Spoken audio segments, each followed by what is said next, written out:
Kadapa Reddamma fight final స్టేజ్కు వచ్చేసింది. ఇక 20 ఏళ్లుగా పసుపు జెండా ఎగరని కడప అసెంబ్లీ నియోజకవర్గంలో ఆమె పోరాటం ప్రజలకు ఇచ్చిన భరోసా కారణంగా 2024లో పసుపు జెండా ఎగరబోతుందని సర్వేలన్నీ వెల్లడిస్తున్నాయి.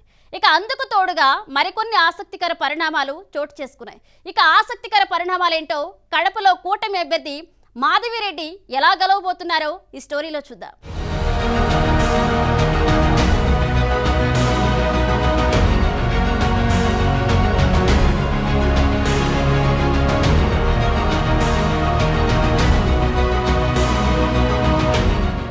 కడప గడపలో రసవత్తర రాజకీయం నడుస్తోంది.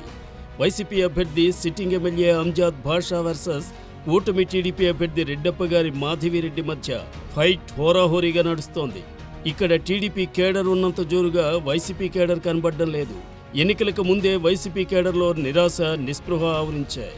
అందుకు కారణం టీడీపీ అభ్యర్థి మాధవిరెడ్డి తన దూకుడుతో భాషా బ్రదర్స్కు కంటి మీద కునుకు లేకుండా చేయడమే. కడప అభివృద్ధి, భూ కబ్జాలు, గంజాయి అంశాలపై ఆమె పోరాడుతున్నారు. భాషా బ్రదర్స్ అవినీతిని ప్రజల్లో ఎండగడుతున్నారు. వైసీపీ అసంతృప్తులను చేరదీస్తూ గెలిపే లక్ష్యంగా రాజకీయం చేస్తున్నారు మాధవిరెడ్డి దంపతులు.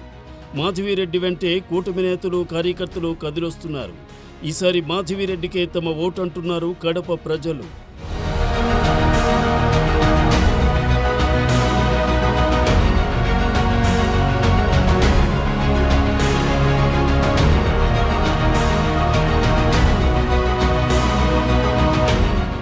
ఇక అంజాద్ భాషాకు నియోజకవర్గంలో వ్యతిరేక పవనాలు స్పష్టంగా కనిపిస్తున్నాయి. రాయలసీమ జిల్లాల్లో మిగతా జిల్లాలతో పోల్చుకుంటే సీఎం జగన్ సొంత జిల్లా అయిన కడప జిల్లాలోనే వైసీపీ ప్రభుత్వంపై వ్యతిరేకత పతాక స్థాయిలో ఉండటం ఇక్కడ గమనించాల్సిన అంశం. ఉమ్మడి కడప జిల్లాలోని సగానికి పైగా నియోజకవర్గాల్లో కూటమిదే ఆధిపత్యం కనిపిస్తోంది. ఈ క్రమంలో కడప అసెంబ్లీలో టీడీపీకి క్లియర్ కట్గా ఎడ్జ్ కనిపిస్తోంది. రాజకీయ నేపథ్యంలోనూ అంగ అర్ధ బలాల్లోనూ భాషా బ్రదర్స్కు మాధవిరెడ్డి ఏమాత్రం తీసిపోరు. ఇది ఆమెకు ప్రధానమైన ప్లస్గా మారింది. ఇన్ఛార్జిగా నియోజకవర్గంలో అడుగుపెట్టిన నాటి నుండే దూకుడుగా రాజకీయం చేయడం ఆమెకు కలిసొచ్చింది. వార్డుకు గడప గడపకు వెళ్లి మాధవిరెడ్డి చేసిన ప్రచారం ఇక్కడ టీడీపీ వేవ్ క్రియేట్ అవడానికి కారణమవుతోంది. వైసీపీ వెన్నెముక లాంటి మైనార్టీ వర్గాలు కూడా మాధవిరెడ్డిని ఓన్ చేసుకోవడం ఇక్కడ వైసీపీకి తగిలిన అతి పెద్ద ఎదురు దెబ్బని చెప్పొచ్చు.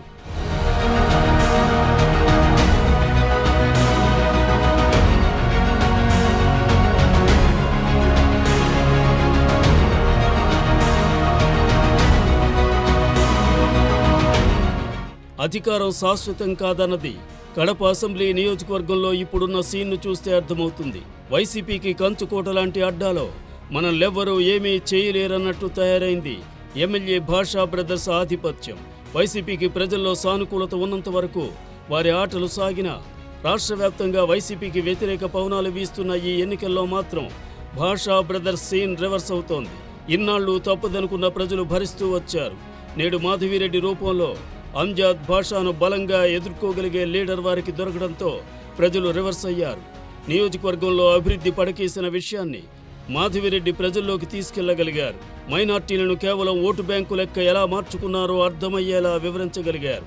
అన్ని వర్గాల వారికి అండగా ఉంటానంటూ భరోసా ఇచ్చారు. దీంతో ప్రజలు మాధవిరెడ్డిని హక్కున చేర్చుకున్నారు.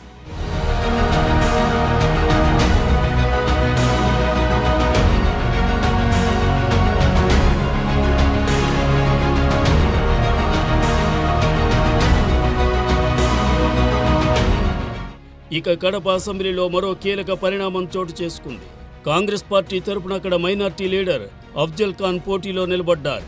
అఫ్జల్ ఖాన్ కడప జిల్లాకు వైసీపీ ప్రధాన కార్యదర్శిగా వ్యవహరించారు. వైసీపీ తరపున కడప అసెంబ్లీ టికెట్ ఆశించిన వారిలో ఆయన ఒకరు. ఇప్పుడు వైసీపీకి రాజీనామా చేసి కాంగ్రెస్ అభ్యర్థిగా పోటీ చేస్తుండటంతో మైనార్టీ ఓట్లు చీలే అవకాశం ఉంది. ఎందుకంటే కడప అసెంబ్లీలో నేటికి హార్డ్ కోర్ కాంగ్రెస్ అభిమానులు పెద్ద సంఖ్యలోనే ఉన్నారు. వారంతా వైసీపీకి మద్దతిస్తూ వస్తున్నారు. నేడు షర్మిల కాంగ్రెస్ పగ్గాలు చేపట్టడం, పోటీలో మైనార్టీ నేతను నిలబెట్టడంతో ఆ ఓటు బ్యాంకులో మెజార్టీ భాగం హస్తం గుర్తుకు పడినా ఆశ్చర్యపోనక్కర్లేదు. దీంతో అంజాద్ భాషాకు పడే ఓట్లకు భారీ గండి పడితే మాధవిరెడ్డి గెలుపు మరింత సునాయాసంగా మారుతుంది. ఇవన్నీ మాధవిరెడ్డి గెలుపుకు సంకేతాలే అంటున్నారు రాజకీయ విశ్లేషకులు.